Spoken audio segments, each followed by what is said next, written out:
Hey, it's NPR's Book of the Day. I'm Andrew Limbong. I think there's a part in every young kid's life when you start going to other people's houses and observing other families and realizing, my family works kind of differently. Today's book is a memoir titled The Mango Tree, and its writer, Annabelle Tometich, talks about growing up in a house filled with anger. Her parents would fight constantly. And in this interview with NPR's Scott Simon, she describes that moment of realizing, other families don't fight like this. We are the outlier here. After the break, she discusses finding out the root causes of that anger and trying to contextualize all of it now as an adult. That's ahead. This message comes from NPR sponsor LiveRight, publishers of Daniel Handler's new memoir, And Then, What Else? The literary icon, also known as Lemony Snicket, author of A Series of Unfortunate Events, delivers a personal memoir and a literary exploration with stories from childhood, advice for writers, and tributes to the works of art that inspired him. Available now. This message comes from NPR sponsor Vuori, a new perspective on performance apparel. Clothing designed with premium fabrics, built to move in, styled for life. For 20% off your first purchase, go to vuori.com/NPR. Annabelle Tometich's memoir, The Mango Tree, begins with a sentence that is arresting in all ways. Let's ask the author to read it. Rows of orange people sit handcuffed in a beige room. One of them is my mother. Josephina, her formidable mother, is at the heart of the mango tree. She's been arrested and charged with shooting a BB gun at a man she says was stealing mangoes from her tree in the yard. Her daughter recalls growing up in a mixed Filipino-American household in Florida, roiled by loss, regret, love, and sometimes frightening anger.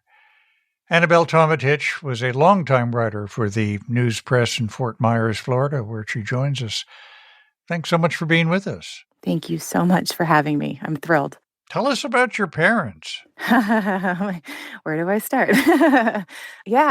My mother is from the Philippines. She was born in San Andres Bukid in Metro Manila. So she was a city girl. My father is a white guy from Falmouth, Massachusetts, and I'm their byproduct. Your mother kind of had a life plan, and your father not so much. What do you think brought them together? I mean, happenstance. My mother came over when she graduated from nursing school in the Philippines, which is a very traditional route for many Filipinos to get to the United States.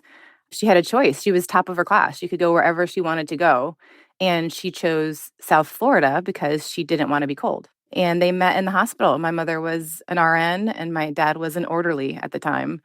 My mom needed a green card. I think she also loved my father to some extent. And my father was in his late 20s and ready to settle down. Well, you invoke the word love, but there was violence too, wasn't there? Yes.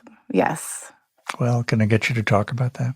I mean, it's funny because, growing up, you don't think that your house is all that different, right? Like, I just thought, parents fight. And it took a while to realize, this is not how everybody lives. Not everybody's parents scream like that every single night. Not everybody's parents slam each other into the walls. And that realization, once that clicked, it was, kind of that next part of the book where, we are so not normal at all. Not only aren't we white, we're half brown Filipino people, but we're also not normal in the fact that, our house is getting kind of torn up every few nights in these kind of massive fights that my parents had. Boy, I got to ask you about your father. When you were 9, your father died. There's some disagreement in the family as to whether it was an accident or his own hand. But boy, the circumstances are unusual, aren't they? I wonder how you put that together when you were young. Yeah, it was, in this already, I think at that age, I was starting to understand. Yeah, I had friends who I would go to their houses and realize that their parents didn't interact the way my parents did. And then my dad goes and dies. And, it was just one more thing in my head of why can't we just be normal? What kind of shadow does that put on a young life? That's a question I'm still figuring out, Scott. I mean, is that part of why you wrote the book, to figure it out? Oh, for sure. Yeah. And just to not forget, I mean, I was 9 when my father died. My little sister was 5. Our brother was 9 months old. So a big part of that was just kind of like recreating my dad to the best of my ability just so they could kind of get a sense of who he was. What an enormous responsibility for your siblings. Oh, yeah. They were the people I was most worried about reading the book. Everyone has asked, has your mother read it? Has your mother read it? Unfortunately, our mother is her health is not well. She has vascular dementia, and I don't think she could physically read the book, or nor does she seem to care to. She thinks it's very funny that I wrote a book, but she doesn't seem to care what's in it, which maybe is a blessing. But my sister and brother, I was very concerned about if I did justice to this, this collected family story of ours. Honestly, I was worried that they would think I took it too easy on our mom. Well, when you talk about possible anger at your mother, who I find incredibly formidable and charming and dynamic in the book, she also has, I don't want to finish the sentence for you, what we would now call an anger management problem. Yeah, yeah. My mother, I just feel like rage was like part of her. When our mother was angry, that was definitely the version of her you didn't want to cross. You didn't want to be in the way of. You would find yourself in the direct line of fire. Right. And that was the kind of the interesting thing of after our father died, we always thought that, their fights were just what they did, that was like our mom and dad thing. And then I started to understand that that's actually just a mom thing, that she's angry a lot. There's kind of a dark hole in my mom's childhood that I think that's where this rage comes from. I'm just still curious what that full bigger picture is if we ever get to zoom in that close. Let's get back to the mango tree. Yes. What did that mango tree mean to her? Oh, that's the big question. The book opens after the first couple sentences that I read in a courtroom, and my mother's just been arrested for using her BB gun to shoot at a man she claims was stealing mangoes. And the breaking news reporter from the newspaper where I'm working calls me and says, "Hey, is this your mom?" And he says, "Did your mom really shoot that guy over mangoes?" And I wanted to be like, "Of course, you have no idea." But the truth was that it was complicated, and the tree meant everything to her. Growing up in inner city Manila, that was her dream, was just to have a little bit of property and be able to grow her own fruits. And, it took a 9,000-mile move and some pretty awful events, but she got that, and she was willing to defend it. When somebody grabbed a mango off of her tree, it wasn't a matter of just taking a piece of fruit. It was a little more complicated than that. Exactly. Yeah. I think gets into issues of race and class, and she herself never really fitting in and never being accepted in Fort Myers, Florida. And I think that was just, the proverbial straw that broke her. Your powers of recall are extraordinary. I wonder what it was like to relive it.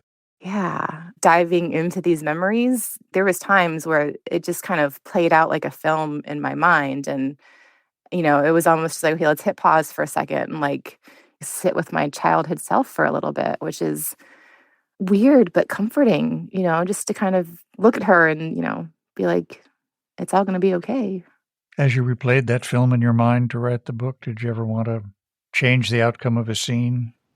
Yeah, right. I don't know. I think the journalist in me says no. Like it was what it was, There's like a temptation to soften some edges and stuff, but I don't think you can change it. Annabelle Tometich's memoir, The Mango Tree. Thank you so much for being with us. Thank you so much for having me.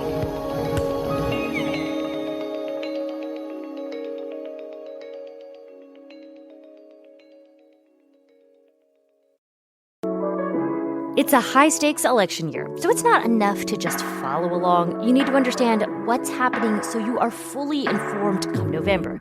Every weekday on the NPR Politics Podcast, our political reporters break down important stories and backstories from the campaign trail so you understand why it matters to you. Listen to the NPR Politics Podcast wherever you get your podcasts.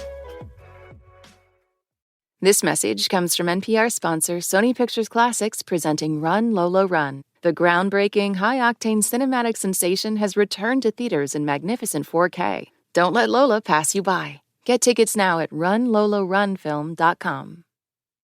This message comes from NPR sponsor Mint Mobile. From the gas pump to the grocery store, inflation is everywhere. So Mint Mobile is offering premium wireless starting at just $15 a month. To get your new phone plan for just $15, go to mintmobile.com/switch.